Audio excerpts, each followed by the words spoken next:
Prietenul lui Dumnezeu, revistă creștină online,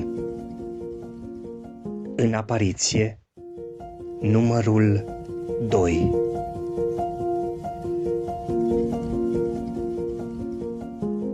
În acest număr,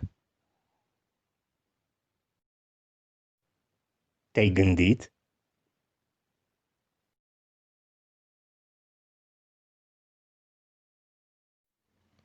Studiu biblic, Epistola către Filipeni, continuare din numărul trecut.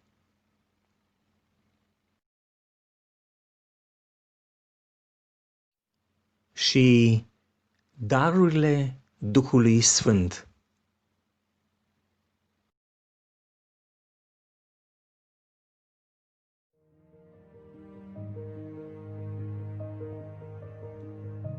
Te-ai gândit?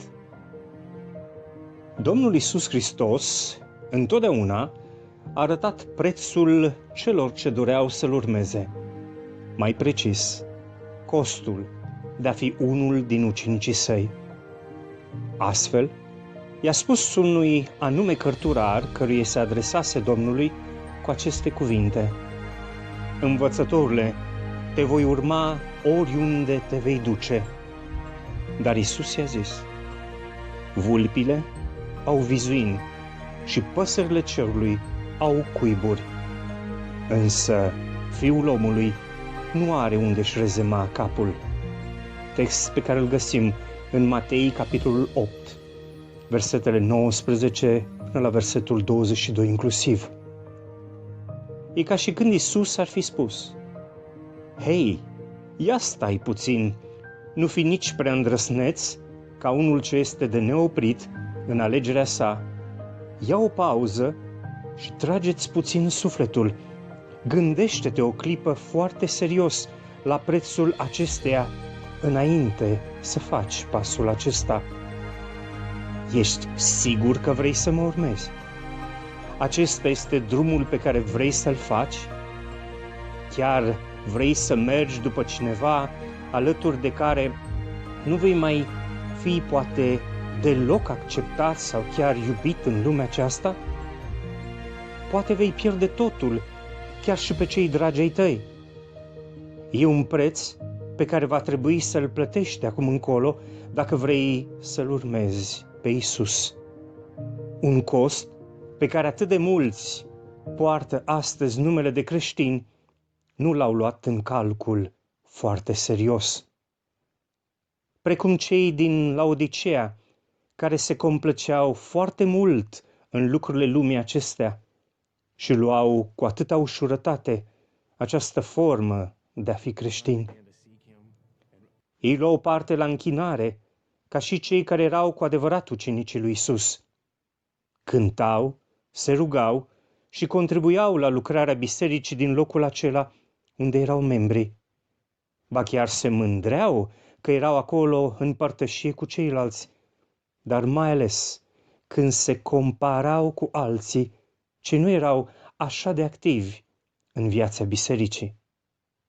Unii se felicitau pe ei înșiși, cum că ar fi ținut chiar cu scumpătate, măcar unele porunci din lege. Totuși, să fii un adevărat ucenic al Domnului Iisus, trebuie să te coste ceva, poate chiar viața ta. Tu te-ai gândit la asta?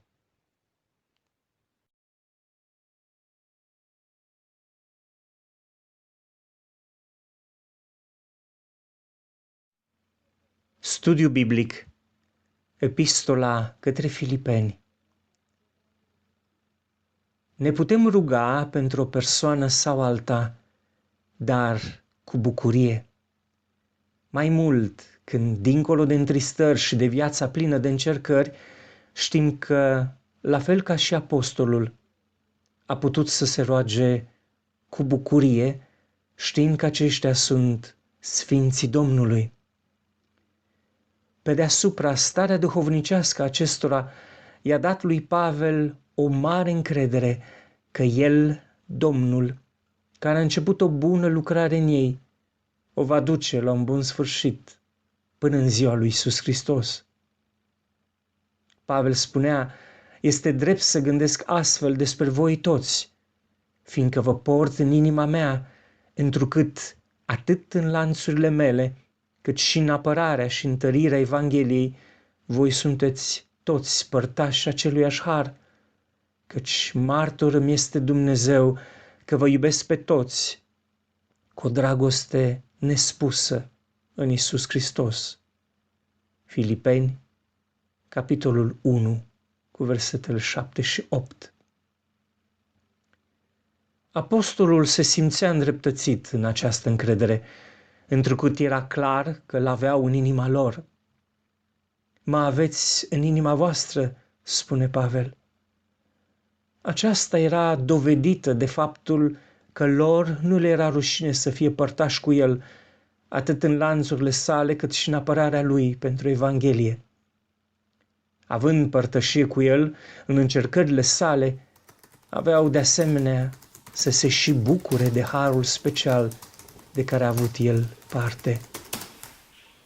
Această dragoste era reciprocă, căci dacă ei îl aveau pe apostol în inimile lor, el, Pavel, tângea după ei toți în Iisus Hristos.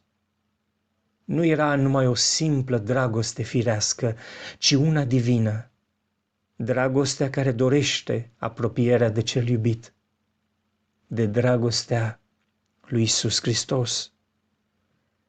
Și mă rog ca dragostea voastră să crească tot mai mult în cunoștință și orice pricepere, ca să deosebiți lucrurile alese, pentru ca să fiți curați și să vă nu popoticniți până în ziua venirii lui Hristos. Filipeni, capitolul 1, versetele 9 și 10.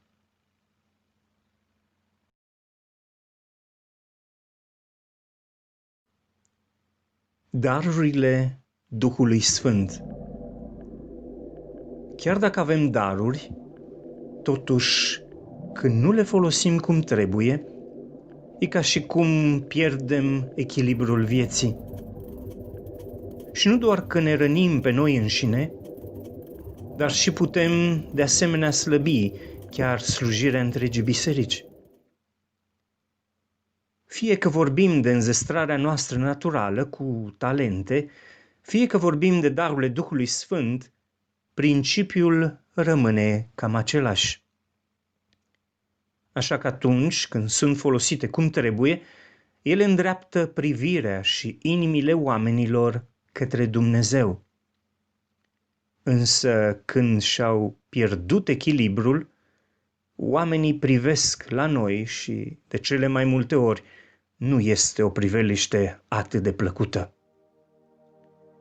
Ba chiar sunt slujiri unde se pune mult baza pe puterea omenească în detrimentul puterii lui Dumnezeu, pentru a împlini o slujire cât de mică. Și sunt mulți care spun, la ce-mi trebuie ajutorul lui Dumnezeu când eu sunt cel care țin frâiele lucrării? De aceea, să înțelegem și să nu ne lăsăm păcăliți încrezându-ne în propriile puteri. Există o singură entitate în univers și dincolo de el, care este vrednic de încrederea noastră. Când dai la o parte credința în Dumnezeu și ți-o pui în tine însuți, ea devine un idol. Este astfel un semn că ai ieșit din planul lui.